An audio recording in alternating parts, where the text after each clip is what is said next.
Навистина ние уживаме во денешно издание на Сака Македонија, некако спои на виното и на љубовта и сето тоа и стварно е празник не само за нас православните верници, туку и за католиците. Во продолжение токму за нашиот Свети Трифун, како што веќе знаете, утринава нашата колешка е во Тиквешијата. Имавме можност да видиме многу работи досега, но и во ова нејзино вклучување сега ќе имаме можност да запознаеме нешто што за мене е куриозитет. Зелено беше виното или сино, некоја интересна боја. Двестето се добро кажи, зелена и сина варијанта ги произведува професорот Владко Тасев од Кавадарци, а нашата Мими, како што во моментов можеме да видиме, се наоѓа во средното земјоделско училиште во овој град, кој денеска заеднички и учениците и професорите ќе го празнуваат Свети Трифун. Деталите, Мими, ги очекуваме од тебе, повели. Така е, Иван, ќе поразговараме за она што значи традиција и историја во Тиквешијата, но овој пат и каква е вклученоста и интересот на младите за да буквално ја продолжат оваа традиција која што одамнина и од памтивек постои во Тиквешијата и која што е карактеристична и специфична за овој регион. Но спомена и Елена, дај ќе се запознаеме со личноста која што во Македонија за прв пат произведе сино и зелено вино, но и ќе поразговараме за процесот на подготовка на виното, ракијата, маџунето, но и буквално самиот процес на подигање на виновата лоза. Разговараме со професор Владко Тасев и со професор Глигор Бојков. Добро утро и добро дојдовте во Сака Македонија. Добро утро и би посакал на сите гледачи многу добро утро ова утро. Бидејќи е голем празник за лозарите, а нашето училиште е посветено на таа наука, земјоделието, па ете, голем срдечен поздрав од Кавадарци. На право место сме утринава, затоа што во средното земјоделско и шумарско училиште Ѓорче Петров во Кавадарци споменавме, ги поттикнувате, ги вклучувате младите за она што значи историја и традиција за Тиквешијата. Но најпрво, ајде професоре Владко, да се запознаеме со вас со моментот од кога прв пат го произведовте синото и зеленото вино, потоа и станавте познат. Па, приказната започна од 6-7 години, меѓутоа е многу порано, кога ова плаво и зелено вино беше еден обид. Меѓутоа беше, да не речам, херојски, јуначки обид и малку и беше страв да го покажам пред јавноста, но кога шпанците го воведаа на голема врата и со голема реклама, си рекол, па зашто да не, и така почна приказната со тоа зелено и плаво вино. Кога разговаравме, ви споменав од пред 6 години за прв пат кога јас и вие се запознавме во нашето студио, до ден денес ја негувате традицијата на производство на вино. Би рекла, важи за секоја семејство тука во Тиквешијата, да од најмали нозе се запознаат со процесот на производство на вино, ракија, па и на маџун, што е карактеристично и специфично. Токму и тоа се изучува во ова училиште и веднаш ќе ве прашам каков е интересот на младите, колку тие се запознаени, колку тие се вклучени се вклучуваат во сето она што значи за историја и традиција во Тиквешијата? Па, традицијата треба се негува и треба се запознае се она што не прави како ентитет, како народ, а овде во Кавадарци и сами. Рековте, од најрана возраст, фактички од раѓање, некои се родени на лозје и покрај бочвите и бурињата со вино и со ракија, па затоа тоа им е вродено во крвта и тоа е тоа. Што значи производството на вино и ракија во Тиквешијата, кога велиме не само да го споменеме, туку каков е начинот, какво е производството? Па пред се екзистенцијално почнува, меѓутоа прерасна во љубов, пасија, страст и така натаму, чиста поезија. Како се започнува? Се започнува од овој момент, значи кога символично се закројува виновата лоза, а подоцна и се со обреди кои што се световни, традиционални, исконски, изворни, се додава вино и ракија, па пепел и така натаму. Се валка човек низ лозјето за да се валкаат бочвите полни со вино и така натаму. Значи, со среќни и весели моменти се започнува фактички крајот, круната, бербата и преработката на вино, односно на грозјето во вино и во ракија. Овие адети одамнина се практикувале токму тука во тиквешијата, но професоре Гливар, со вас ќе поразговараме за начинот на закројување, на што значи тој чин, што значи тој момент, како се закројуваат виновите лози. Добро утро и од мене. Па сега, кога сме околу начинот на одгледувањето на виновата лоза, треба да знаете дека самиот чин на закројување, например, од биолошки аспект, тоа представува редукција на плод, да се регулираат хранливите материи во виновата лоза, бидејќи виновата лоза има една специфична физиологија која што отстапува од физиологијата, например, на повеќегодишните овошни дрва или шумски дрва. Значи, таа има една своја специфична физиологија, инаку виновата лоза припаѓа на таа фамилија Витаце. Тоа е едно монокотиледоно растение кој што има специфичен анатомски и хистолошки распоред, кој што драстично се разликува, видите, од хистолошкиот пресек, например, кога ќе ги погледнете повеќегодишните дрва. И од таму произлегува и закројувањето, и веројатно таму произлегуваат и сите овие традиции.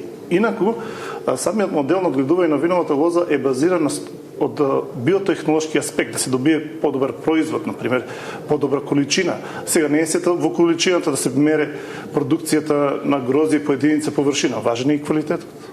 Какви видови и сорти винова лоза се одгледуваат? Јас да ви кажам вака. И што е карактеристично?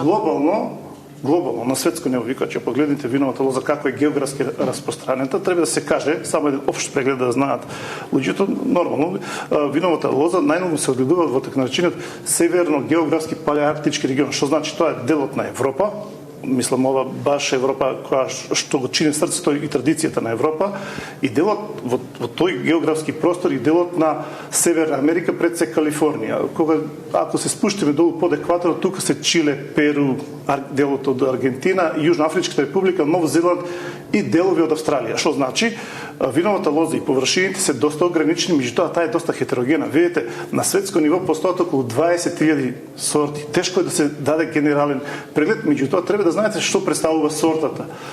Сортата представува биолошки патент, што значи тоа е еден организам растителен кој што е најдобро адаптиран на микроклиматските услови во кои што се одгледува, и затоа вината кои што имат специфична или кои што е вграден вкусот на традицијата се неповторливи. Токму така, тука има неповторливи сорти на винова лоза, која што 100 години наназад се одгледува под ова поднебие, под тиквешијата, и по кој што сме препознатливи и карактеристични. И специфични секако. Кои се видовите кои што најмногу се одгледуваат токму тука? Кои се условите под кои што треба и е потребно да се одгледуваат? Вашето прашање повеќе сегментарно. Значи тоа не се теми што можеме вака со 5 минути да ги истрпиме, меѓутоа она што е важно е следното. Не е поентата да сега да ги набрам 20-30 сорти тука. Поентата е следна да се свате. Значи, ако го согледаме лозарството во последните, да кажам, 70 на години, колку што има и пишани податоци на кои што можеме да се повикаме, треба да знаете дека во тиквешијата постоеле автохтони сорти на винова лоза, кои за жал некои од нив и не се одгледуваат на така голема површина, меѓутоа дел од нив се одгледуваат. Клаче, пример е станушината. Сега, вие ако ги погледнете и другите автохтони сорти на грозје кои што потекнуваат од тиквешијата, тоа е тиквешко црно, што е прилично малку застапено во последно време, охридско црно, кој што е клон на тиквешко црно, исто така постојат овие другите сорти. Предпоставувам дека јавноста не знае, се генерално интродуцирани после 50-та година.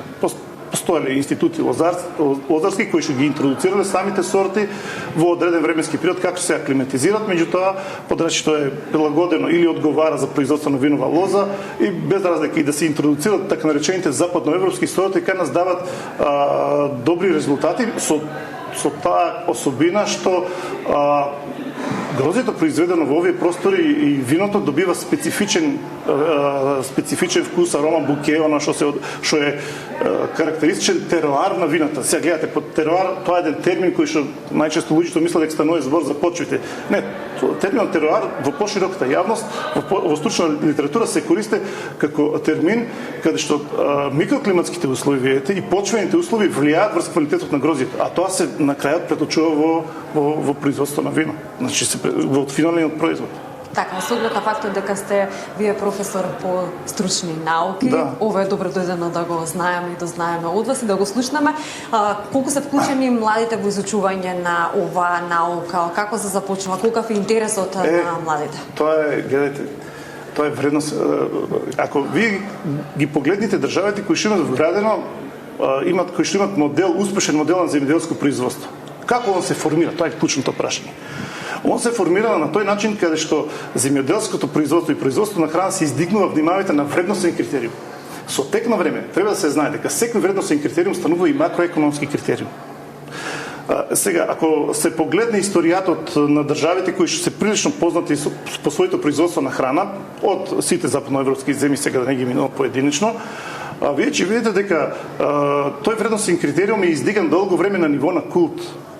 Затоа што се свесни, самите влади, држави, организација на државата е свесна што значи собственото производство на храна. Мислам дека во тој поглед кај нас не се обрнува многу внимание. Тоа е моје мислење, можам ја и да грешам, може да се коригираме, не е тоа проблем, меѓутоа не се затоа што вредностниот критериум кога ќе се постави како еден менталитетски предуслов за производство на храна, тогаш нема да имаме проблем. А ако ние ги прифатиме новите трендови, што значи откажување од самите себе си и од традицијата, тогаш имаме проблем со производство на храна. Чисто ова на психолошко ниво. Сега други се макроекономските состојби, мислам. За нив можеме да разговараме, не е тоа никаков проблем. Тие работи мора да се доведат во ред. Затоа сме ние утринава тука, меѓутоа и да подсетиме зашто сето ова значи, зашто говориме значи посебно за овој регион, за Тиквешкиот регион и токму и затоа убаво се подготвувате за денешниот ден со соодветни представи, со вклученост на младите, на најмладите, на вашите ученици. Како сте подготвени за представата која што ќе биде по 10 часот, доколку не се лажам, за убаво и свечено да се одбележи денешниот ден? Веќе споменав и во предходното дека виното и алкохолните жестоки пијалци, тука се и некои производи што малку се понови, пелинковац и добиди за джин и така натаму. Меѓутоа, училиштето ми е првата и основна страст. Сакам да работам со учениците, да им воведам нешто ново во нивните животи, интересно, да им е забавно и пријатно овде во овие простории. И во моментот, значи, не очекуваат горе да им подготвивме една представа во чест на овој празник. Што е она што е содржина за представата, на што ќе бидете насочени најмногу? Значи, Свети Трифон е и религиозен, но и народен празник. Поинако е толкувањето со тие така наречени хагиографии кои народот ги произвел и малку е поинако толкувањето, меѓутоа и верските извори не наведуваат да го спомнеме и тоа, нели? Бидејќи и тоа е важно. Така да имаме и теренско закројување со макета на лозје, макар што порано го славиме ова на нашите површини кои ги имаме така доста со многу сорти на грозје и таму се изведуваше, сега е малку поотежното и затоа во училиштето импровизираме едноставно кроење за да го доловиме тој момент. Од особено значење е сетото на вистина за од најмала возраст, од најрана возраст, сите оние кои што се заинтересирани, односно кои што треба да ја знаат традицијата и историјата на тиквешијата за производството на вино и производи од грозје, да го знаат онака како што треба. Ако денеска импровизирате, знам дека тоа во текот на денот ќе го направите како што треба и како што доликува, затоа што богата е програмата за празнување на денешниот ден во град Кавадарци, а и вие ќе бидете вклучени тука. Од колкава важност е да се знае она што представува многу за овој регион? Еви сами гледате производи кои што самите ученици ги подготвуваат со помош на професорот овде и други професори, ментори, и тие ги не само што ги произведуваат, ги полнат и ги конфекционираат, односно ги украсуваат со сите додатни елементи за да биде пријатно и за око. Но кога ќе го отворите и за сите други органолептички органи, кои што го рецептираат ова божествено дело на човекот, пијалокот кој наречен вино.